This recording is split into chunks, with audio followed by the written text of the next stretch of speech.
بسم اللہ الرحمن الرحیم۔ السلام علیکم۔ ایران اسرائیل جنگ کے تناظر میں جس طرح سے ابھی جنگ جاری ہے، اور جس طرح سے ہم نے اپنے پچھلے ویلاگ میں بھی یہ بات کی تھی کہ بہت سارے جو لوگ ہیں، بلکہ پوری دنیا کی اگر ہم بات کر لیں تو یہ پہلی دفعہ، یہ پہلا موقع ہے خاص طور پہ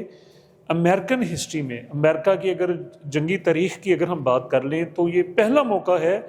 کہ لوگ سوچ رہے ہیں کہ امریکہ اس جنگ سے باہر کیسے آئے گا۔ مطلب کہ اس سے پہلے جہاں پر بھی امریکہ نے حملہ کیا ہے، وہ حملہ آور ہوا ہے، تو جب اس کے بحری بیڑے روانہ ہوتے تھے، جب وہ جنگ کی بلکہ ابھی الرٹ جاری ہوتا تھا، تو اس سے پہلے ہی یا تو وہ ملک جو ہے وہ سرنڈر کر چکا ہوتا تھا، یا کم از کم وہ حوصلہ ہار چکے ہوتے تھے۔ لیکن اب کچھ صورتحال جو ہے وہ بالکل 100% اس سے مختلف ہے، کہ اب لوگ یہ کہہ رہے ہیں، دنیا کے جو میڈیا انٹرنیشنل یہ کہہ رہا ہے کہ امریکہ اپنی عزت بچا کے، امبیرسمنٹ تو اس کی ہو چکی ہے، لیکن وہ باہر اب کیسے آئے گا جان چھڑا کے۔ تو بہرحال آج کا جو موضوع ہے، اسی جو ہسٹری ہے، یہی ایران اور اسرائیل کی جو تھوڑی سی جو تاریخ جو ہے، اعلان اس کا موضوع آج کا یہ ہے کہ اعلان بیلفور اور علامہ اقبال۔ اس سے پہلے اقبال کا ایک بڑا خوبصورت شعر کہ ہے خاک فلسطین پر یہودی کا اگر حق، ہے خاک فلسطین پر یہودی کا اگر حق، تو ہسپانیہ پر حق کیوں نہیں اہل عرب کا۔ ہسپانیہ ایک ملک کا نام ہے، تو ہسپانیہ پر حق نہیں کیوں اہل عرب کا۔ 1917 میں برٹش فورن منسٹر، برطانیہ کے جو وزیر خارجہ تھے، ان کا نام تھا جی لارڈ بیلفور۔ تو انہوں نے ایک خط لکھا، جو صہیونی اس وقت کے بڑے ایک مشہور لیڈر تھے، یہودیوں کے ایک بڑے مشہور لیڈر تھے، لارڈ روتھ چائلڈ۔ تو اس خط میں انہوں نے لارڈ روتھ چائلڈ کو یہ ایک طرح سے دعوت بھی دی، یا ان کو آفر دی کہ ہم آپ لوگوں کے لیے جو فلسطینی جو سرزمین ہے، وہاں پر یہودی ریاست کے لیے ہم آپ کو سہولت دیتے ہیں، اور ہم آپ کو ایک یہودیوں کے لیے علیحدہ ریاست جو ہے وہ بنا کے دیتے ہیں۔ یہ قیام کا اصل میں اعلان تھا، یہ پوائنٹ کلیئر ہو گیا۔ یعنی کہ جو برطانوی جو وزیر خارجہ جو تھے لارڈ، انہوں نے لارڈ بیلفور نے صہیونی لیڈر کو یہ دعوت دی، ٹھیک ہے جی، لارڈ روتھ چائلڈ کو، کہ ہم اسرائیل کے قیام کے لیے رضامند ہیں۔ سمپل ہم یہ کہہ سکتے ہیں۔ یہ کہنے کو تو ایک خط تھا، لیکن پھر بعد میں ہسٹری میں، تاریخ میں اس کو اعلان بیلفور کے نام سے جانا جاتا ہے، جو کہ برطانوی وزیر خارجہ کے نام پر ہے۔ یہ ذرا چیز کلیئر ہوگی۔ علامہ اقبال صاحب نے اس اعلان بیلفور کے خلاف وہ سرگرم عمل ہوئے۔ اچھا، اس ضمن میں یہ بات بھی ذہن میں رکھ لیں کہ 1919 میں ایک بہت بڑا انسانی تاریخ کا ایک بہت بڑا دردناک اور المناک ایک سانحہ ہوا، جو کہ سانحہ جس کو جلیانوالہ باغ کے نام سے ہم سب جانتے ہیں، کہ امرتسر کے اندر بہت سارے جو محنت کش تھے، جنہوں نے سٹرائک کی، جنہوں نے ہڑتال کی، اور پھر برٹش گورنمنٹ نے ان کے اوپر براہ راست گولیاں چلا دیں۔ تو اس کے نتیجے میں ہزاروں سینکڑوں کی تعداد میں لوگ جو تھے، انسان جو تھے، مزدور جو تھے، محنت کش جو تھے، وہ لقمہ اجل بنے، جن کی یاد میں ہر سال جو ہے وہ 1 مئی جو ہوتی ہے وہ ہالیڈے بھی ہم سیلیبریٹ کرتے ہیں۔ تو یہ سانحہ جلیانوالہ باغ ہوا، تو پوری سمجھ لیجیے کہ پورے ہندوستان میں ایک خوف کا اور ایک ہو کا عالم تھا، لوگ ڈرتے تھے برٹش گورنمنٹ سے۔ تو اس کے باوجود اقبال نے دسمبر 1919 میں یہ موچی دروازہ کے باہر جو باغ ہے، باغ بیرون موچی دروازہ، وہاں پر ایک جلسہ منعقد کیا، اور اس میں ایک قرارداد منظور کی کہ اعلان بیلفور کو فوری طور پہ جو ہے وہ منسوخ کیا جائے، اور صہیونی ریاست کے قیام کو روکا جائے۔ یہ کسی طور پر بھی قابل قبول نہیں ہے کہ مسلم سرزمین کے اوپر یہودیوں کی جو آباد کاری ہے، یہ ظلم اور یہ زیادتی ہے۔ اچھا، اسی دوران آپ دیکھیں کہ اقبال کی ایک بڑی مشہور جو ان کی تصنیف ہے، کتاب ہے اسرار خودی، اس کا ترجمہ کیا کیمبرج یونیورسٹی کے ایک پروفیسر آر اے نیکلسن نے. تو اس کے اعزاز میں اقبال کو سر کے خطاب سے، سر کے ٹائٹل سے بھی نوازا گیا. یہ بات بھی ہمیں پتہ ہونی چاہیے کہ اقبال نے جو بہت ساری برٹش گورنمنٹ کی طرف سے دی جانے والی جو ان کے لیے جو سہولتیں تھیں یا ان کے لیے جو اعزازات تھے وہ ریجیکٹ کر دیے تھے، لیکن یہ والا ٹائٹل جو ہے وہ انہوں نے، سر کا جو ٹائٹل ہے وہ ایکسیپٹ کر لیا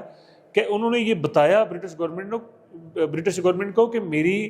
برٹش گورنمنٹ کے ساتھ کوئی ذاتی اناد نہیں ہے، ذاتی اختلاف نہیں ہے، میرا ایک ایجنڈا ہے، میرا ایک مقصد ہے جو کہ مسلم امہ کا ایک جو مقصد ہے، ذاتی طور پہ میرا برٹش گورنمنٹ کے ساتھ جو ہے وہ کوئی نہیں ہے. تو بہرحال اقبال نے یہ جو لیگ آف نیشن جو تھی اس کو، لیگ آف نیشن کو کفن چوروں کی انجمن قرار دیا کہ ان کا اور کوئی کام نہیں ہے.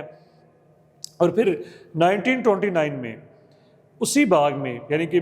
بیرون موچی دروازہ میں پھر ایک اور بڑا جلسہ منعقد کیا اور اسی عزم کو دوبارہ سے دہرایا گیا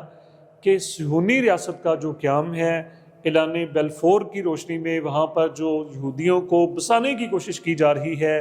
ان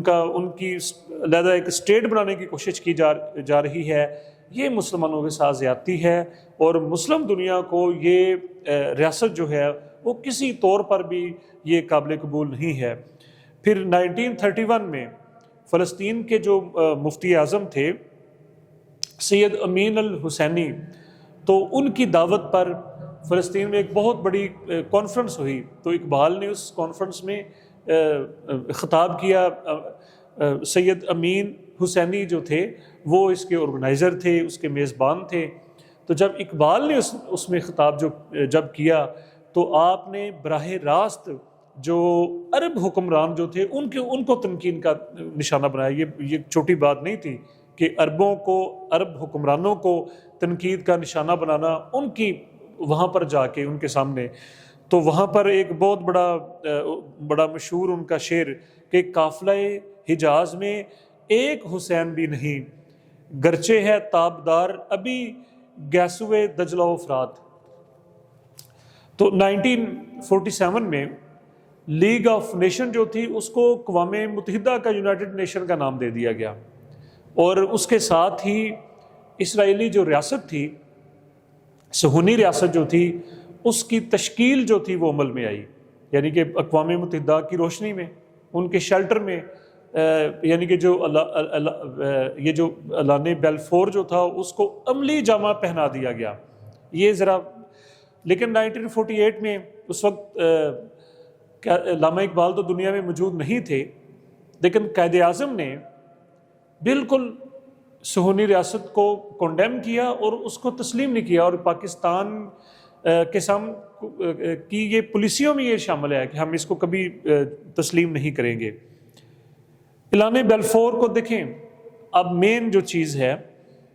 کہ اس کارروائی کو، اعلان بیلفور کو کوئی ایک صدی سے، 1917 کی یہ بات ہے، ایک صدی سے زیادہ، 100 سال سے 100 ایئر سے زیادہ جو ہے وہ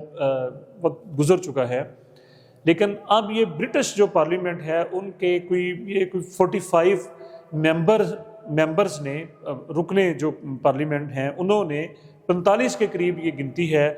انہوں نے پرائم منسٹر جو برطانیہ کے وزیر اعظم ہیں ان کو ایک خط لکھا ہے، ان کو تحریر کیا ہے کہ ہمیں آفیشلی جو ہے وہ اعلان بیلفور کے اوپر پوری دنیا سے اور خاص طور پہ جو مسلم جو امہ ہے ان سے معذرت کرنی چاہیے. یہ ہماری بہت بڑی غلطی تھی اور بہت بڑی یہ ایک زیادتی تھی،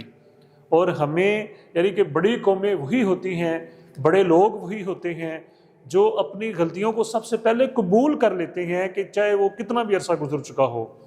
تو یہ ایک بہت بڑا جو ہمارا ایک جو سمجھ لیجیے کہ ہمارا ایک موقف تھا،